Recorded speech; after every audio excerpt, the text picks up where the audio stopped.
Alors nous avons pu tester New Super Mario Bros. U, qui est le tout premier Mario à débarquer sur Wii U, à deux avec Nerses. Lui avait la Wiimote et moi le gamepad, et puis ensuite on a inversé pour bien découvrir toutes les possibilités avec ses périphériques. On a pu jouer à 3 niveaux différents, et déjà eh bien, on peut vous dire que c'est très beau.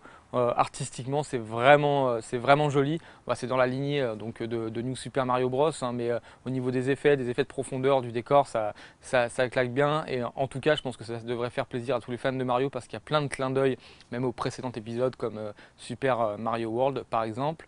Alors comment ça se déroule donc avec la mablette, pardon, on va l'appeler comme ça, et la Wiimote? Eh bien, celui qui a la Wiimote dirige Mario, pendant que celui qui a la tablette, eh bien, en appuyant sur l'écran tactile, peut activer des espèces de carrés, si vous voulez, pour aider le joueur. Alors ce qui est assez amusant, c'est qu'au début, on veut l'aider, mais au contraire, eh bien, on l'empêche un peu de sauter, parce qu'il faut vraiment avoir un bon timing, hein, pour réussir, et surtout communiquer. C'est ce que j'ai trouvé très intéressant en fait dans cette fonctionnalité, c'est que les deux joueurs doivent forcément voilà, se parler pour se dire à un moment donné: mets-moi un bloc là s'il te plaît, mets-le-moi plus bas, mets-le-moi plus haut, parce que si on ne se parle pas, eh bien moi je vais appuyer à un certain moment quand il va être en train de sauter, il va se prendre le bloc de pleine face et tomber. Donc il faut sans cesse, voilà, discuter entre nous, et puis là on voit que ça commence à fonctionner, et c'est assez jouissif quand à un moment donné on arrive, enfin que le personnage, donc par exemple Mario, tombe sur de multiples plantes, et que là on arrive à le rattraper in extremis en appuyant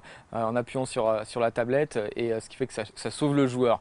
Alors voilà, j'ai trouvé que ça fonctionnait, que c'était fun, et puis c'est le but de Nintendo de rendre le jeu accessible et familial, donc je pense que c'est bien en phase avec le discours, et moi j'attends vraiment de voir tous les univers proposés.